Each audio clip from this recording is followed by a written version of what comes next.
Welcome, everybody, to the 10 Count Podcast, brought to you by Bodyslam.net.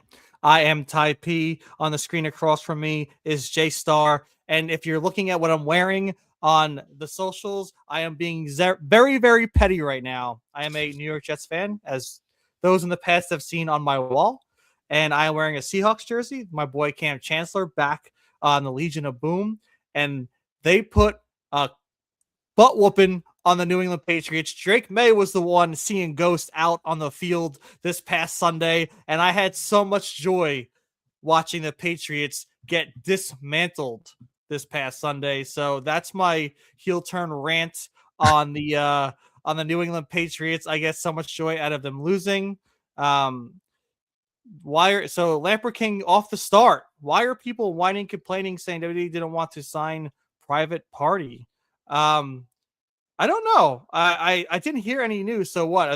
They're free agents at this point, I'm assuming? I didn't hear anything about the Private Party. No, they're still with AEW. And I think it was out there saying that they're obviously still signed under AEW contracts. And if you're going to see them again, it will be with AEW. I'm not sure why people whining and complaining saying W. I really don't know anything about that too much. I was working all day, so I didn't get to catch up on the socials and what was going on.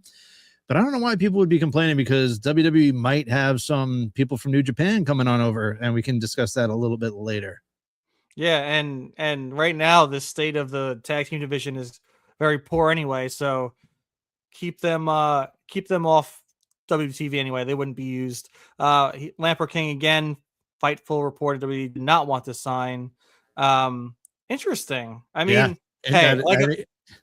if Sean Ross Sapp is saying Sean is the best in the game, and Sean's the best. I take his word with everything. So if he's saying it's got to be true. I don't know why WWE wouldn't want them, but hey, I mean, they're still under AEW contract, so wouldn't that be contract tampering anyway?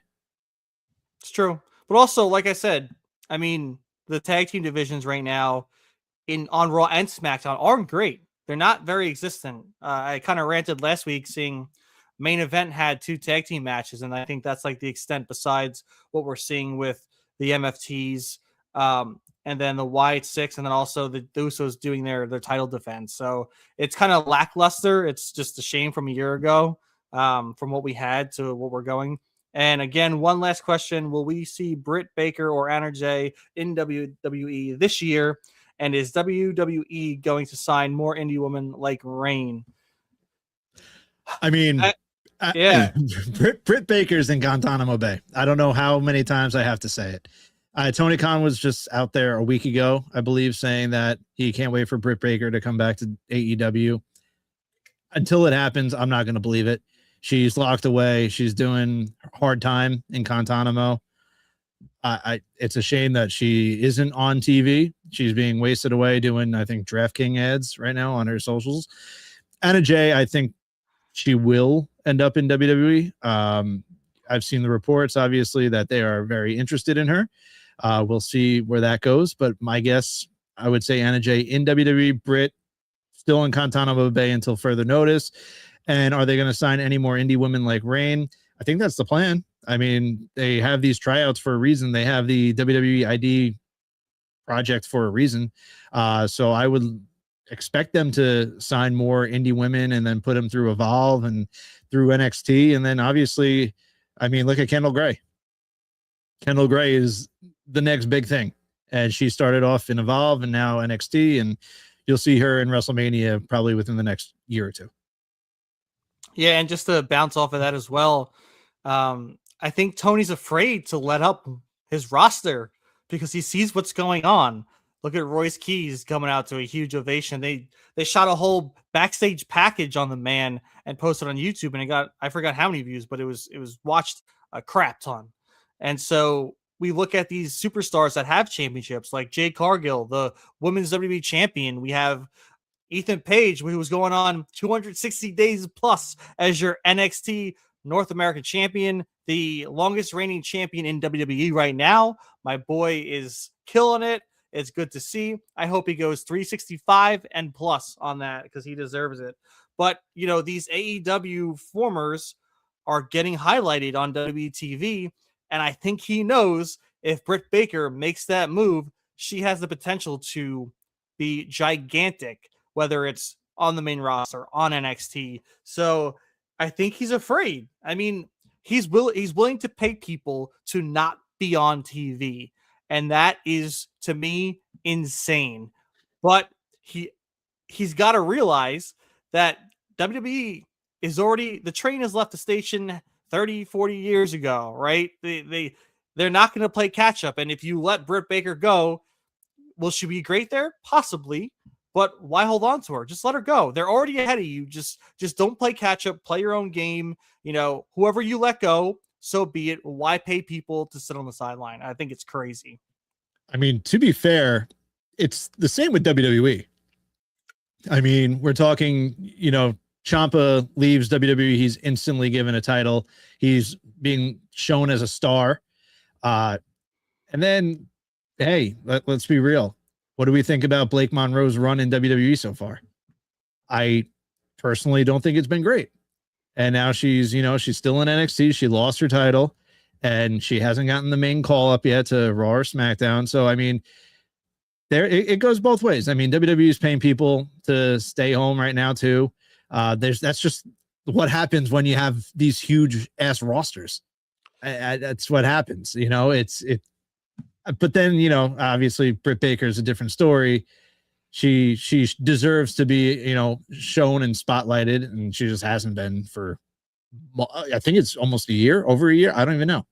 It's more than that, I think it's over. But the thing is, like, at least WWE brings people back. Like, they were paying Alexa Bliss, you know, to stay home and, like, you know, be a mom. But then look, they put her back on a pedestal as they bring her back. They don't just like hide her away. WWE does bring people back when it makes sense. But even like Blake Monroe, they did have a plan for her. Unfortunately, it got derailed. Whoever's fault it was, it doesn't matter. It happens. It's live TV. Things happen. You got to adjust. And I'm excited because, we had Jada Parker versus Blake Monroe on NXT. Blake Monroe's package in itself, her theme music, her entrance, the way she carries herself to the ring, the way she performs. I mean, she's a bona fide star. And she's going to bounce back. I know it might not be, great right now, but she will definitely fit in the fold. I can see her being, if not just the main roster, NXT Women's Champion within this year because she has that full package. And I think the stop with Jada Parker is going to be great for both of them. It's exciting. Lamper King, I'm going to kind of rewind a little bit. I see you said, I think Blake was doing great until the title malfunction. I completely agree.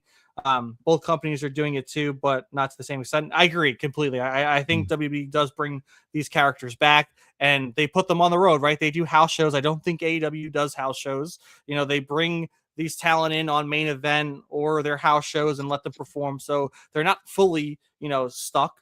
Would love to see Chantal Monroe join Blake. That'd be pretty cool. But yeah, I think Blake has a lot to offer, and I don't think, it's going to be all bad. I think we're going to see a lot from her after this package with Jada Parker because I don't think it's done yet. But we do have to get into predictions for No Surrender. We are in a prediction league, so we do have to dive into that a little bit. I did mention Ethan Page. I don't know if you want to say anything, Justin, but I'm just so happy for our guy to be the winningest champion right now in WWE. Like I said before, an AEW guy planted in, doing his thing, which I am also pissed off that they lost the mixed AAA tag team championships with Chelsea and her broken ankle. I guess I'm bringing up Chelsea's broken ankle as well. It's a bummer. It makes sense because, Chelsea's hurt, so they kind of got to move on with that championship. It sucks that we have seen a little bit of a fall from the top a little bit for Chelsea, but I know she'll bounce back up as long as Michael Hayes doesn't hold her down. Yeah. So on Ethan Page, nothing else to say other than what you said. Guy deserves it. He's a workhorse. He's been unbelievable since he debuted in WWE with NXT. Even last night, like him talking to Robert Stone and Shiloh Hill just wielding this like machete, and just the facial reactions, the comedic genius that Ethan Page also has when given the opportunity to show it is just incredible. As for Chelsea, it's very unfortunate that she broke her ankle on SmackDown. We wish her the best, but also they were eventually going to have to drop those mixed AAA mixed tag titles. It actually kind of helps them as a duo now where they didn't lose them together. So now if they ever wanted to put them back together, they might be two-time, so who knows? Like Chelsea will heal up. She'll obviously stay over as ever with her social media. She's doing the press now, the newspapers. You're the man. Keep it up, and then Chelsea get better. Yeah. All right. Let's dig into TNA No Surrender real quick. Justin and I are in a prediction league, and we're using our episodes because we do predictions. If you've watched us before, we love to do the predictions for shows, but we're going to use our shows to kind of hash it out, figure out what we're going to use as a prediction, and hopefully go at least this night 4 for 4. So first up, we're going with Stax Lorenzo defending the International Championship against Trey Miguel. He's using his Feast or Fired briefcase to get his shot at the International Championship. And the thing that kind of sketches me out on my decisions for this paper PLE is that both Ariana Grace and Stax Lorenzo are going for championships, defending and going for championships on this PLE. We've seen a bit of rockiness from them, and I feel like one of them is going to screw over the other in this night, or maybe both, because she wanted to start doing things the right way. Stax, he's a cheater. He doesn't give a shit. He wants to hold on to that international championship. But yeah, I don't think, and maybe you'll agree with me, maybe not, Justin, but Trey Miguel, we've seen him go up and down with this roller coaster until he re-signed with TNA. He got the Feast or Fire briefcase. Luckily, he wasn't fired twice in the same week, and he now has the shot at the international championship. I can't see him winning it right now. I know they're backing him. I know there's some backing behind Trey Miguel, especially because of what happened with AEW and Warner Brothers, kind of saying we don't want him on TV. Which, if you saw us on Hitting the Turnbuckle, I kind of went on a WB rant because I'm a nerd and I have some other knowledge besides wrestling. But anyway, I think Stacks retains here. I can't see Trey Miguel being successful off the get go, but maybe he does. Maybe they want to give some love and some lifting up to Trey Miguel. But I think what Stacks is doing right now is fun. He's a great crossover champion, so I think I'm going to go with Stacks Lorenzo retains in this match. So I was thinking I'm going to go with you. So we're in agreement here. We're going to lock in Stacks retaining the title. I think just because we might have some outside interference. I think obviously after seeing NXT, we see him, Lexis King, we see Ariana Grace, we now see Uriah. Now they're trying to form this generational stable, and I believe we might see them play a part in this. Obviously, they might play into the fact that Trey doesn't have any friends now. His friends are all gone. His friends are in AEW. So as much as I would like to see Trey win, I'm going to say as well, Stacks defends, although Ariana doesn't want him to cheat, right? That's like you said, that's what he does. So I don't know if she's going to be distracted in the backstage area getting ready for her match. Something's going to go on where she doesn't see it or whatnot. And I think Stacks is going to retain. So we are going to lock in Stacks. Randy, howdy, my man. Thanks for stopping in. We love you, our dude. Let's go with that match then. We have Li Yingling, Ariana Grace for the TNA Knockouts World Championship. And Justin, I'll let you take it first. So now we're back to where we just pretty much, it's like, now is that stable going to take another TNA title to NXT? I don't think so. I don't know how this is going to happen, but just looking at the matchup, Li Yingling deserves to retain. I think she's been a great TNA Knockouts champion. So with all that said, maybe Stacks tries to help, cheat for Ariana and she gets mad about that, or she gets caught, or he gets caught and it's a disqualification, something along those lines where they start bickering again, they start fighting again. Li Yingling retains the title. Yeah, I completely agree. My whole mindset is that Stacks is going to come to help. Ariana's not going to want the help. It's going to cost her. So Li Yingling retains. So right there with you. We can lock that boy in. And we're 2 for 2 right now, dude. This is easy. And Matt with the let's go. I got to backtrack like 15 minutes after it ends. Hey, we did some discussing of the women's division a bit, and just know that Ethan Page is a legend. He is the longest reigning champion in WWE right now, and we're going to 365 plus. We hit 260. We're going past the road to WrestleMania. Stand and Deliver. It's going to be a walk in the park for our man, and he's going to lead this year as the still winningest champion in WWE. Let's get into our boys, the Righteous, teaming with the TNA Tag Team Champions, Matt and Jeff, the Hardy Boys, against Order 4. I am very excited about this match. I am confused about my decision because I don't know what the Righteous are planning, which is awesome. They always have me second guessing. I don't understand their motive yet. I hope that they turn the Hardys, because ultimately that's what I would love to see. I'd love to see the Hardys go heel and become one of the many. That would be freaking epic. And maybe they have them hand the tag titles over to the Righteous because they are the leaders. I mean, come on, that would be freaking beautiful writing on the wall. But yeah, so I mean, Order 4 has been awesome. They've been a force to be reckoned with. Mustafa is freaking amazing. His whole run in TNA has been awesome. And also, don't count out Tasha Steelz. She is the definition of ride or die. We've watched her week in and week out sacrifice her body, interfere and attack, opponents to Order 4. I mean, she is in a quote, the fifth man of this 4 versus 4 match right here.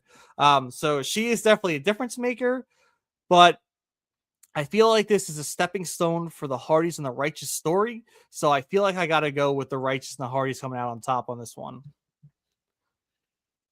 So I've been going back and forth on this one, dude. Just because of how we know we want it to play out. Obviously, the Righteous and the Hardys are not done. But then you have Vincent and Dutch saying that like this is like just the beginning. This is what they've wanted. And I don't know, man. Like, I feel like something might happen in the match between the two teams where someone snaps. I don't know. And I feel like the Order 4 really needs it. I feel like the Order 4 really needs a victory. Obviously, Elijah's been a pain in their ass, literally, with just defeating the Order 4 left and right. I don't know. I can't go against the Righteous. I can't go against Vincent and Dutch, but this might be what they want the whole time. So it's like, damned if you do, damned if you don't, right? True. Man,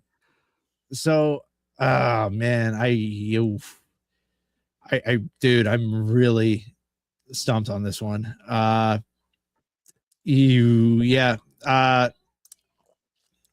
go with the Hardys and the Righteous. If we're wrong, right, we're wrong, but at least we are among the many. So we are among the many. Yeah. So let's go with the Hardys and the Righteous. All right. And last but not least, hopefully there's another match. We have Mike Santana, the TNA World Champion, and Leon Slater, the X Division Champion, going head to head with Nick Nemeth and Eddie Edwards, two of Santana's future opponents, because Nick Nemeth has the Call Your Shot. Eddie Edwards has the Feast or Fire briefcase for the TNA World Championship. So there's a lot of complications for our boy Mike Santana in this matchup. Justin, what's your thoughts on this? So I think Mike Santana and Leon end up winning this match, but then afterwards, I don't know what's going to happen, dude. Like you might have Eddie and Nick attack each other. You might have the system come out, like all of a sudden Bear just might come out and just start beating the shit out of everyone. And then you have Eddie trying to cash in his briefcase. And then you have Nick trying to call his shot. It's going to be mayhem at the end. If it's not mayhem, then I think TNA has failed. Yeah. Like, this is literally set up perfectly for complete mayhem at the end of this main event. And it's just the pre-main event to the main event, because I think there will be another match afterwards. And I don't know if it's going to go well for Mike Santana. See, I have a different idea. Okay. I think there is going to be a match after the match, but I think it's going to be for Leon Slater. I think you're right. I think there's going to be mayhem, right? I think we're going to have Eddie Edwards and Nick Nemeth trying to both, I'll say, call their shot, cash in their briefcase, whatever you want to say. But I think that mayhem is going to cause an Eric Young to attack an unsuspecting Leon Slater and cash in his shot at the X Division Championship. Now, I could be wrong, but because of how they're setting this matchup, it just makes sense. Like, oh, we're banking on one of these men to cash in on Mike Santana. But we have a Leon Slater. We have a champion who has a person with a briefcase targeting him. And I think Eric Young is perfect enough to be very sly, slide his way into that match after that match, I'll say, and cash in his shot and fight Leon Slater for the X Division Championship. Hey, I like it. Like I said, I want mayhem at the end. Too. When the bell rings and Mike Santana and Leon Slater defeat Nick Nemeth and Eddie Edwards, there's gotta be shit that goes down afterwards. There has to be. All right. So I guess I'll be in agreement with you. I think both Mike Santana and Leon will win. So we can lock that in. Leon All right, Slater that and was Mike easy. Santana. That was pretty easy. Taking that main event, maybe main event, semi-main event, possibly not main event, and winning that tag match. But yeah, I think No Surrender is going to be a lot of fun. What if like you said, like you have Eric Young come out, but what if you have two more matches like going at the same time? So like someone does actually, either Nick or Eddie, use their thing on Santana, and then Eric Young runs down with another ref, and then he uses his call your shot, and you have two matches going on at the same time. That would be never that done would before, be, kind of unprecedented. Sick. I don't know where I'd want to look. That would be the problem. I don't know what I'd want to focus on more. But yeah, I mean, that's the thing. The sky's the limit with how they're setting this up. And as long as TNA pulls some kind of a trigger towards this, they'll be great. And I agree with you. If they don't, that's a fail. Like they have this set up for a reason. You have to deliver in some capacity. And there's many avenues they can go. And I mean, I want to see Bear Bronson in at least in some capacity in that main event. I want to see our guy do his thing. I mean, I love right now that Bear Bronson and the Righteous are in forefront of TNA stories right now. And it's funny looking back over the summer when we interviewed them, even before we interviewed them, they weren't TNA people yet. They were, Bear Bronson was in the middle of his summer of violence. The Righteous were, just getting ready to come back into the independents. And look at them now. Like, this is cool as crap for them. I'm very happy. They're taking that ball and they're running with it.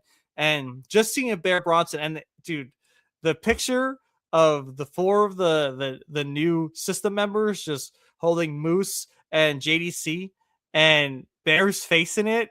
It's just, I see that picture everywhere and it makes me fucking smile from ear to ear every time I see it. I can't wait to see what Bear Bronson has to offer 2026 in TNA because it's going to be epic. Absolutely. Main event worthy. Yeah, completely agree. Now, we got I wanted to ask you a question about SmackDown this Friday because they confirmed that the next Elimination Chamber qualifier is Cody Rhodes, Jacob Fatu, Sami Zayn.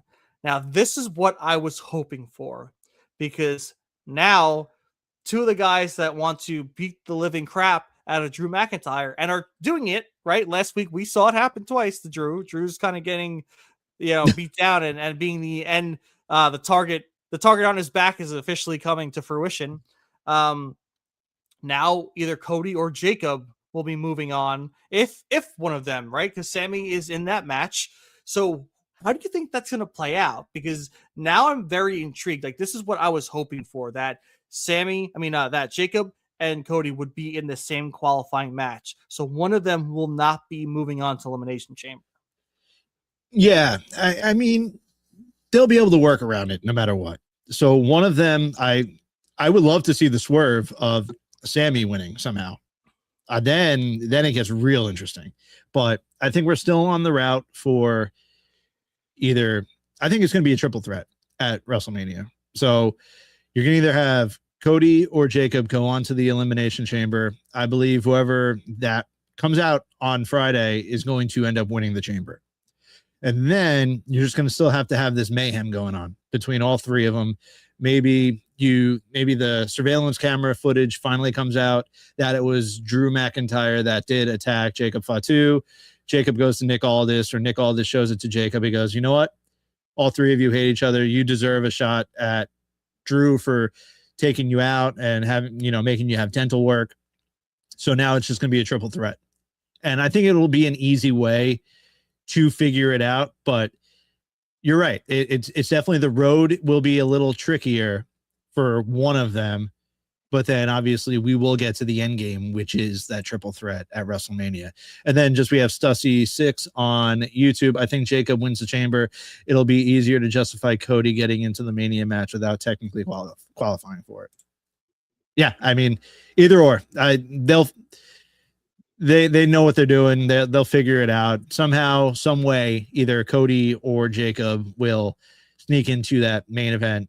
Night one main event of WrestleMania, and I truthfully think it's going to be a triple threat. What if, and I know this would look bad for Drew, and I want you to have more time with the championship, but what if you're right? Somehow Sammy wins this match, and then they go triple threat, Drew, Cody, Jacob, Elimination Chamber. What if Cody wins and Randy wins the Chamber, and we either get a heel Randy or a heel Cody versus opposite face at WrestleMania? Because I think that would be awesome. I think people are clamoring for that. I know they don't want Cody to be the champion. And Stussy6 on YouTube, is it possible we even get Cody versus? Yeah, exactly. Like I just said, I think that's a huge possibility, and I feel like Drew should win that. But if they want to put on a program for Randy and Cody, I think this would be the time too. If they go that route and they want Cody to be champion heading into WrestleMania, and I know the fans would be pissed. So why not just make Cody heel with a face Randy and let them do their thing? Personally, I'd rather heel Randy and a face Cody. But with how the crowd kind of like, when Cody came out and Saudi was like, I'm going to win a third Rumble. And they're like, no, they respect him, right? They cheered him, the other times he came out, but, the fans, especially in Saudi and I think globally, want something different, want something new, rightfully so. I didn't want to see Cody to win a third Rumble. I think that would be played out. He's not on in my opinion, the Stone Cold level where you can pull off 3 Rumbles and people will still love you. But yeah, I think there is that possibility we see that Elimination Chamber, and I think it's a fair assessment that someone might walk out and new at that point. Yeah, no, I mean, as far as I'm concerned, it's definitely possible to happen at Chamber. It can't, in my mind, it cannot be Cody and Drew 1 versus 1 again. We've seen it. It's just like the same thing with Cody Roman. We don't need a third installment at WrestleMania. 3 out of 4 years, you don't need it. That's a little too much. Like, come on. Like, the main event of WrestleMania this year is CM Punk and Roman Reigns. That's it. This next match, whatever SmackDown's going to give us, is secondary in my mind. The Raw main event is the main event, night 2 WrestleMania, no matter what. Now, it's just, I don't want to see, we've already seen Drew and Cody. We've seen it multiple times. So I don't want it again. I don't want that singles match again. If you're doing it, you got to add some flavor to it. Add a Jacob Fatu. Hell, add a Randy Orton, like you just said. Give me Jacob in there. Give me Randy in there somehow. It just needs a little bit more spice. It's too bland if I see Drew and Cody again. It's just like doing the same thing over and over again, and that's what I don't want.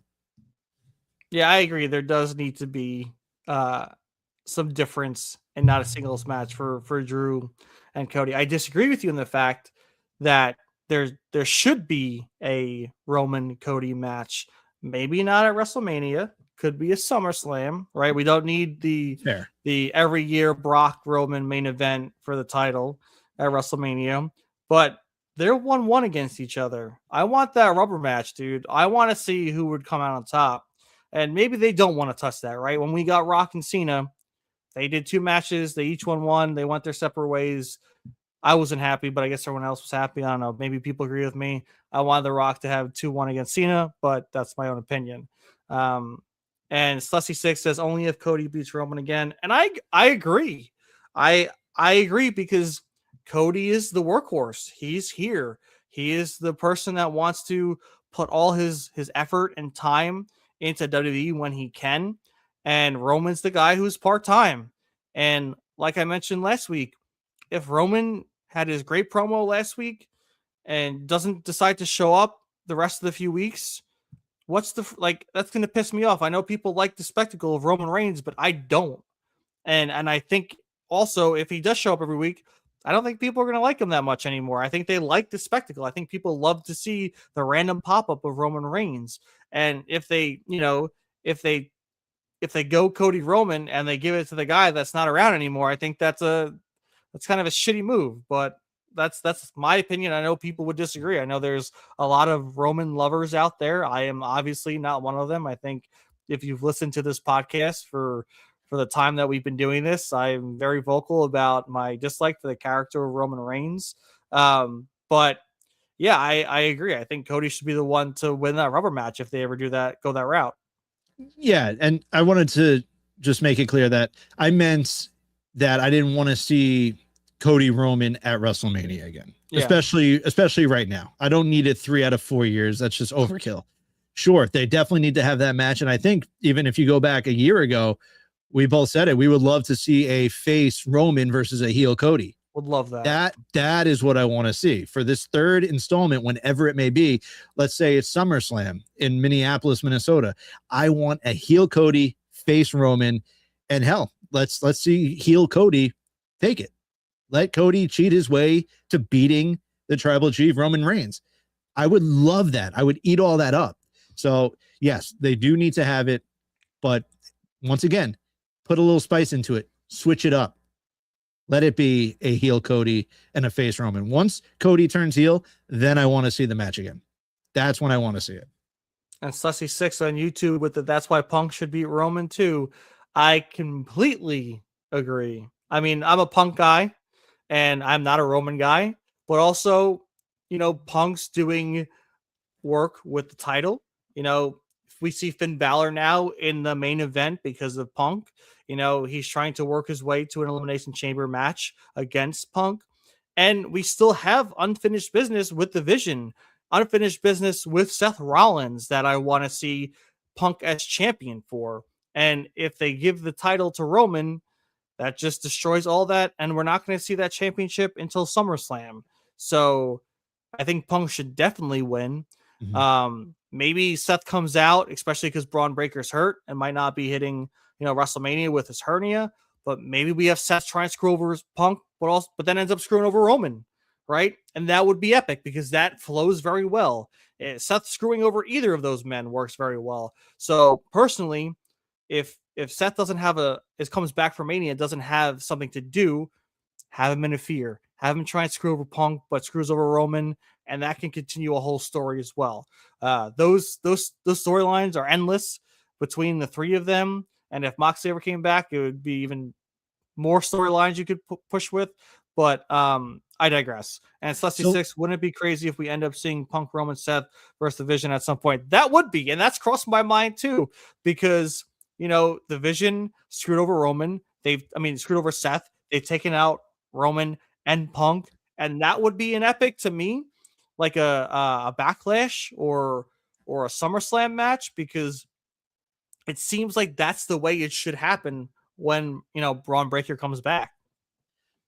So I think they came out with Roman's Raw schedule up until Mania.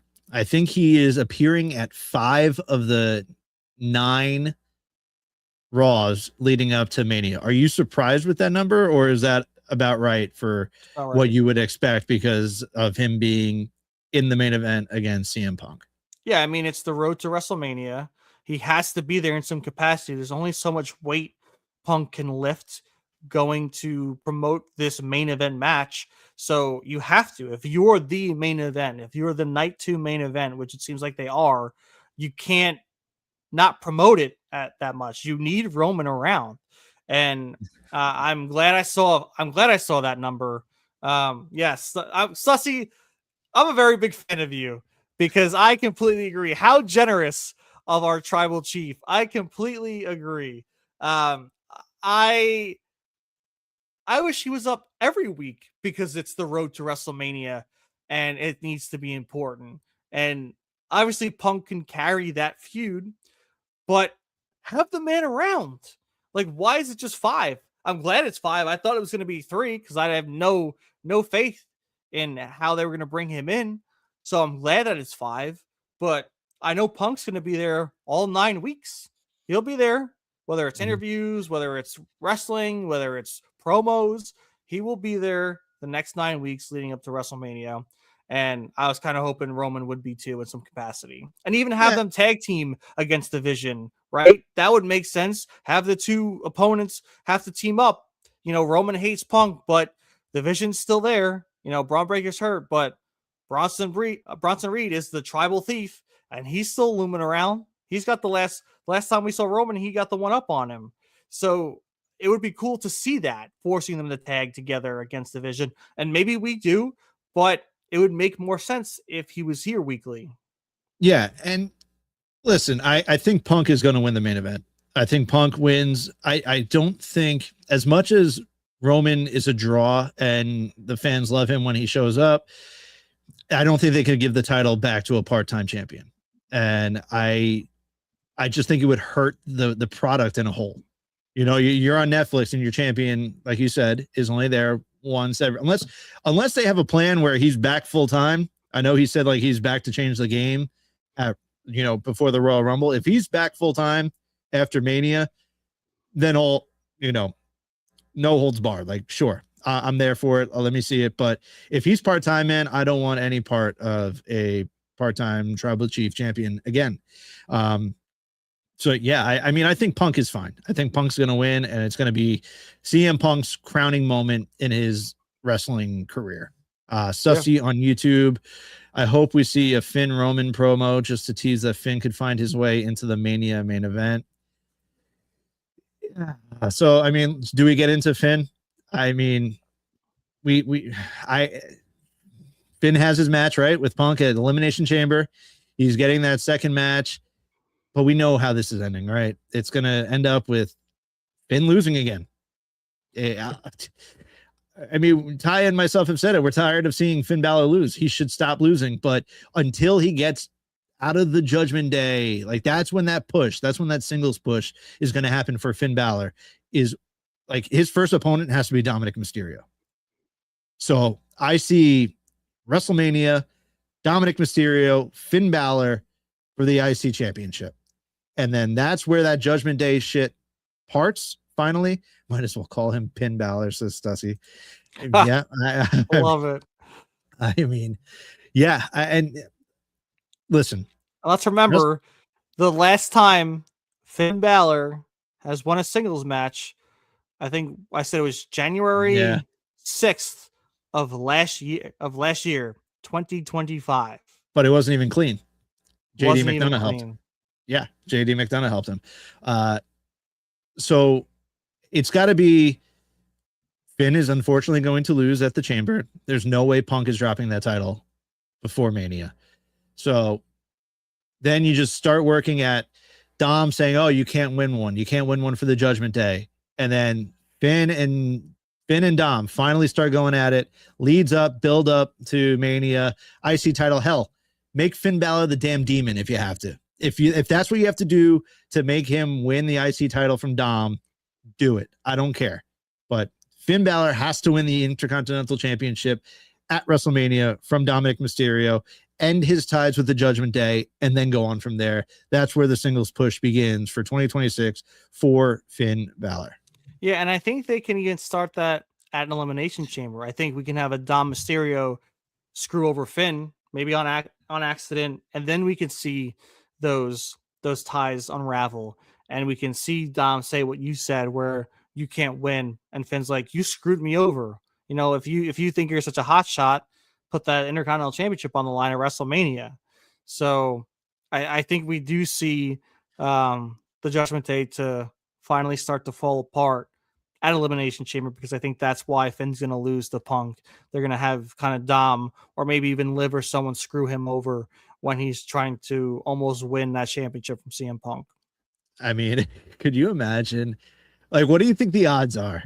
We discuss it all the time, but what do you think the odds are that you have Finn, JD returns, you have Dom, you still have Raquel, Roxanne, and Liv together as the Judgment Day past WrestleMania?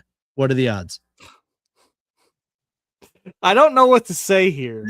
Yeah. I want to say like 35%, but I don't know, because they're still playing up. Liv and Raquel are still very buddy.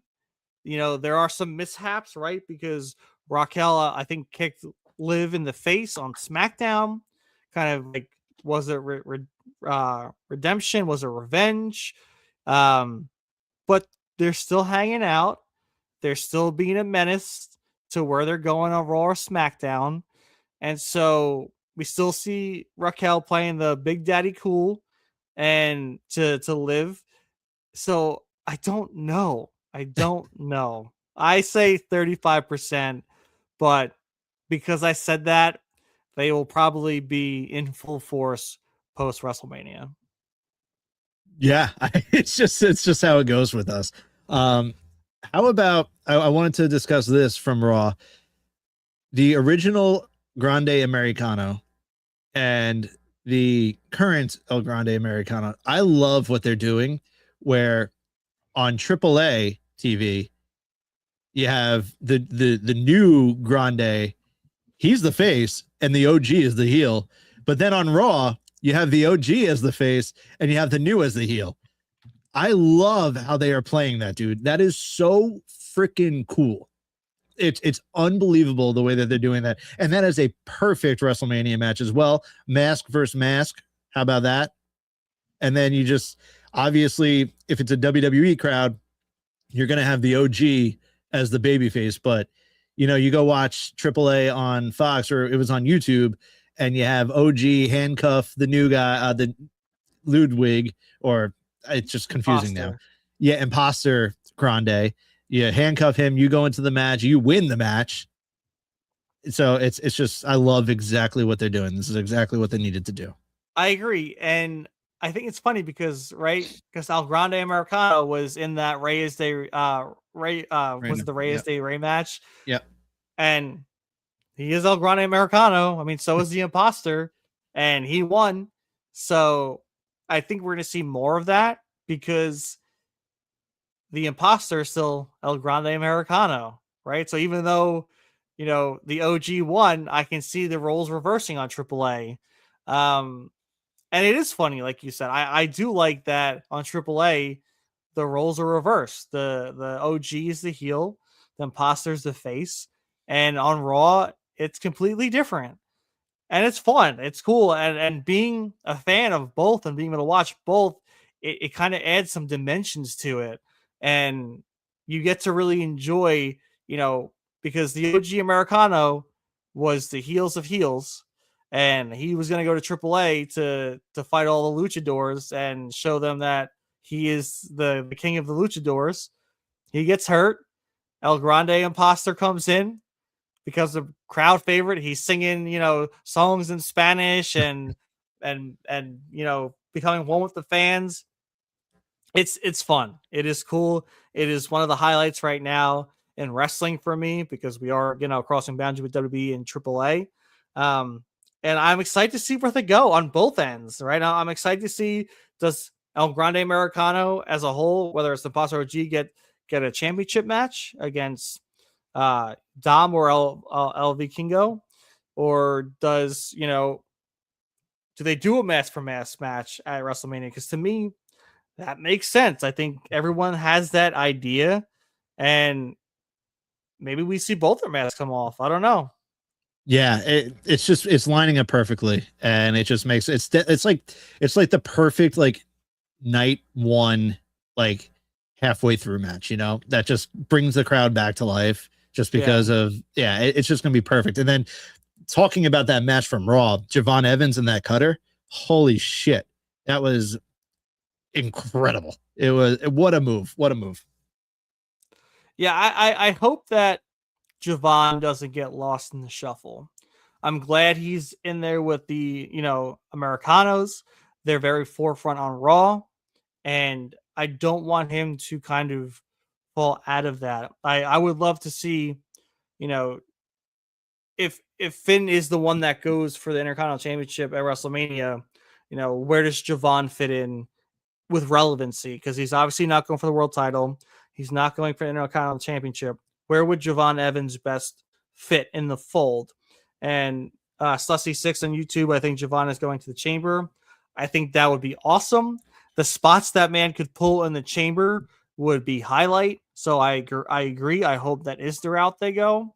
But even post Chamber, and leading to Mania and even post Mania, what do we do to keep Javon Evans, highlighted? How do we keep him in a main storyline? So I hope they put him in a program with a great heel that kind of keeps him relevant for a little bit of time before he can challenge for an Intercontinental Championship or even a world title.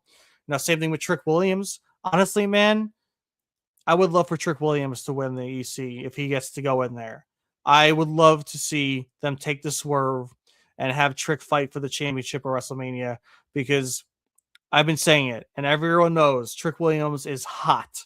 Everyone is singing his theme song, whoop that trick all over the world. It's not even just in the US, it's global. And I know there's time for patience. I know Triple H says it's better to wait for a payoff, but sometimes when the freaking iron's hot, you got to strike it. And in this moment, man, if Trick Williams won the EC, I'm getting chills right now thinking about it, won the EC and went on to WrestleMania and won the WWE Undisputed Championship, I think the world would lose it. It would be a moment in time that would go down in history in WWE. And everyone would be yelling, whoop that trick, that next Friday night SmackDown. And I don't think that's the route they're going to go. But if they want to call an audible and put their faith in Trick, they did it with TNA. They did it on NXT. The dude will continue it on SmackDown as the WWE Undisputed Champion. I mean, that would be a move that you could only applaud, right? Because that would be them going out of their comfort zone of said Cody Rhodes, CM Punk, all these main eventers, and doing that to put the rocket on Trick. That would be something. But if we're still on Raw, we have to talk about the Masked Man. Obviously, LA Knight is now going to the Elimination Chamber. After a little assist from that Masked Man, he curb stomped Austin Theory and then got chased out by Logan Paul.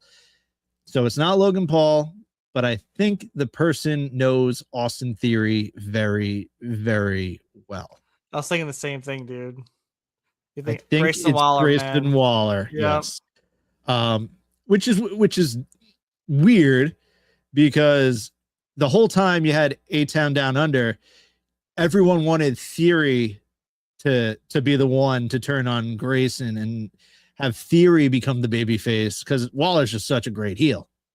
But once this gets revealed, is Grayson Waller now a babyface, or is he just doing this because it's Stussy on YouTube says it's Stevie Richards? I mean, the super kick looked like a Stevie Richards super kick also. But like, is Grayson Waller going to be revealed as a face? Is he going to be aligning with Seth Rollins like when Rollins returns? I don't know. And the Vision's just cursed at this point, man. I don't know. I know they had so many plans for the Vision, but it's just one thing after another. Like, first it starts with Seth, and now it's Braun Breaker, who is the next leader of the Vision. So they can't make a leader. They just have to be their group, and we'll see. I'm curious to see when they're going to do the reveal of the Masked Man. Yeah, but if they do go the Grayson route, which I think it seems like it is, especially now looking at the facial hair, I feel like that is Grayson's facial hair. But does he then just ditch the New Day? I feel like he fits so well with the New Day. You would just pull him out, and then it's just like cold turkey, or like, is there a story with that? So that's the only thing kind of holding me back from thinking it is Grayson. But I guess there's a way they can do it right where he's still part of the New Day, but also aligning with Seth. Maybe he's like a paid actor for Seth's hitman or something. I don't know. Yeah, there's a lot of things that they have to piece together. I mean, I'm pretty sure it's Grayson Waller that's going to be it. Stussy, no way. It's especially after what Jake Paul said on X, talking about Bad Bunny and the Super Bowl and whatnot. Yep. And then Logan actually stepping in and saying, I disagree with my brother.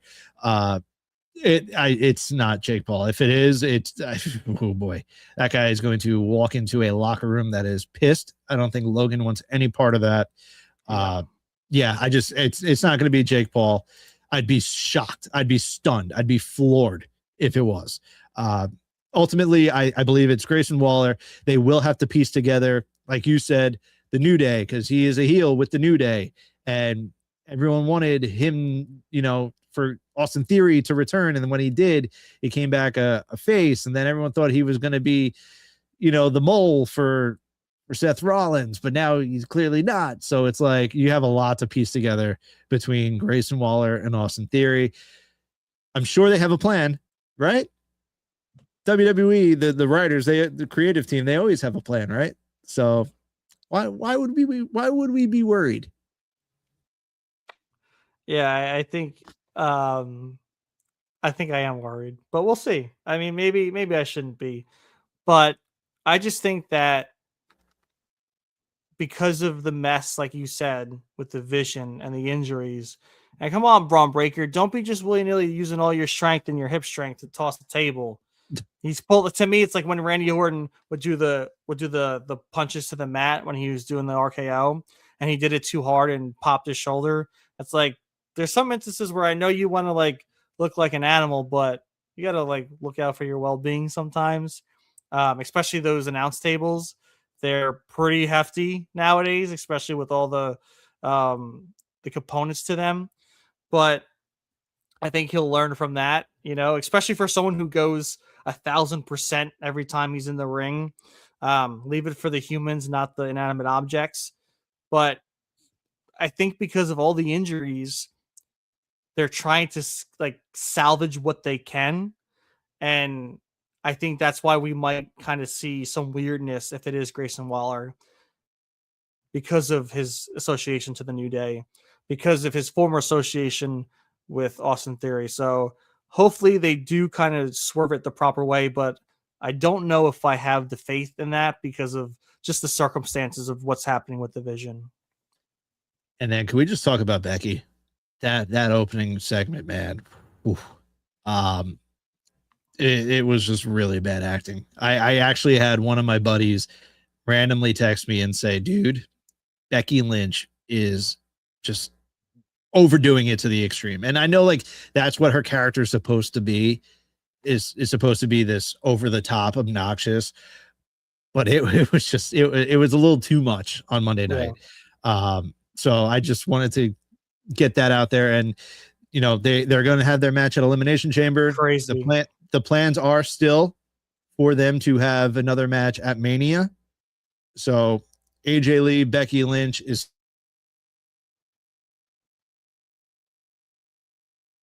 they're going to do at Elimination Chamber to end up getting them to that second match at WrestleMania. So I am assuming maybe Becky retained by cheating or something to get to that second match. Or something, yeah. Yeah, I don't think we're gonna see AJ walk out. She'll walk out of Mania as the Intercontinental Champion, but I do believe we're gonna see Becky Lynch retain at Elimination Chamber. Yeah. Stussy says a stipulation match for Mania. Yeah, no, that's got to be the way that they go. Becky, I was cringing watching Becky Lynch on Monday night, and Stussy again. AJ wins the title. Becky wins it back at Mania. I think it's going to be reversed. I think Becky retains, and then AJ wins the title at Mania. Then Lamper King, Bianca really returning. I mean, so I hope so. So yeah, according to Corey and the Body Slam guys, they were told that she is on an internal list of they don't have a date for when she's going to return, but they do think that they're going to use her in some capacity at WrestleMania. But man, oh man, can only wish her the best with her current recovery because it's been a while. And clearly, I mean, things aren't going as planned. Lamper says, who faces Jade? What do you think? I think it's going to be Tiffany. I honestly think that's the route they're going to go. Which is kind of a bummer, but I mean, as long as they put on a good match or like have a stipulation in it, I think it might work.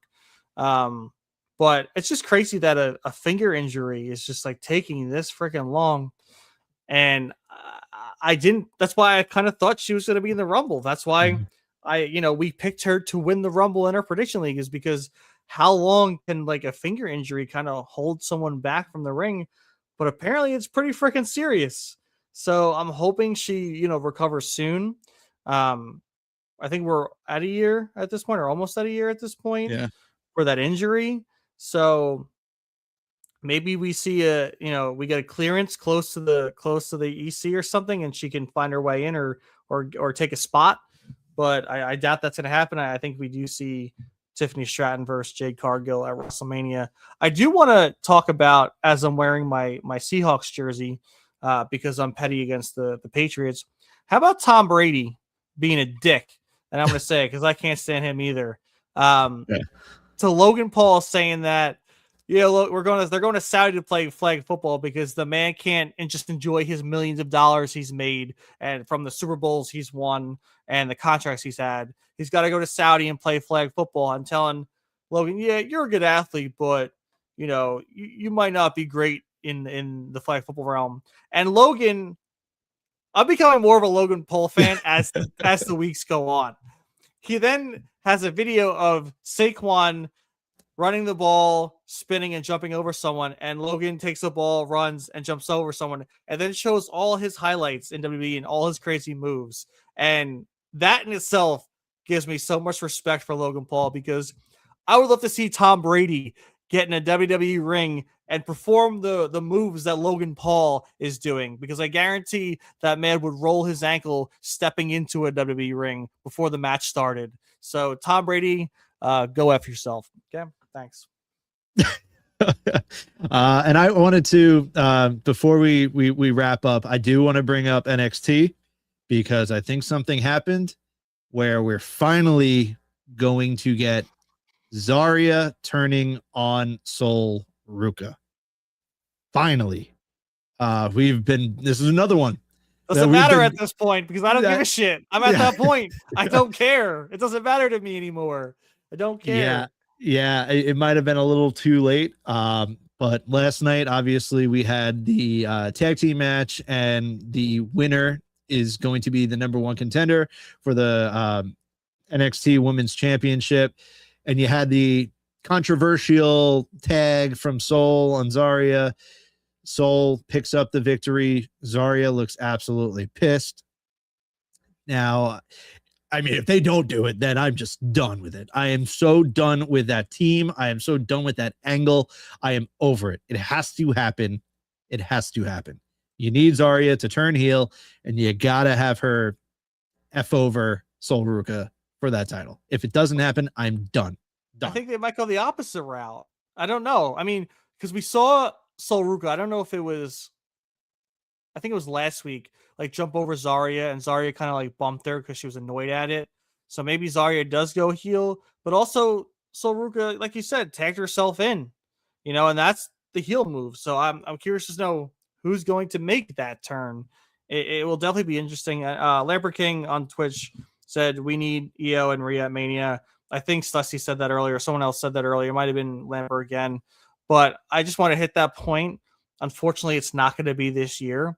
I think we're going to see what people are pointing to was the Bellas versus Rhea and Io, which I'll just, yeah. Oh, that's my comment.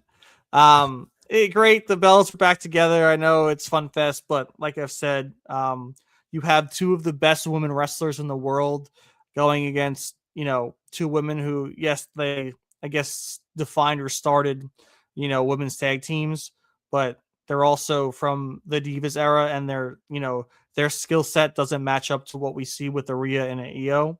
So that's, kind of a bummer to me if they do go that route. But I think that could be a next year thing. I think a women's tag TLC match, I think that would be great, Stussy. I think they need some kind of stipulation to, not just make it a generic wrestling match, because Io and Rhea would just out wrestle the hell out of the Bellas, and it's obvious.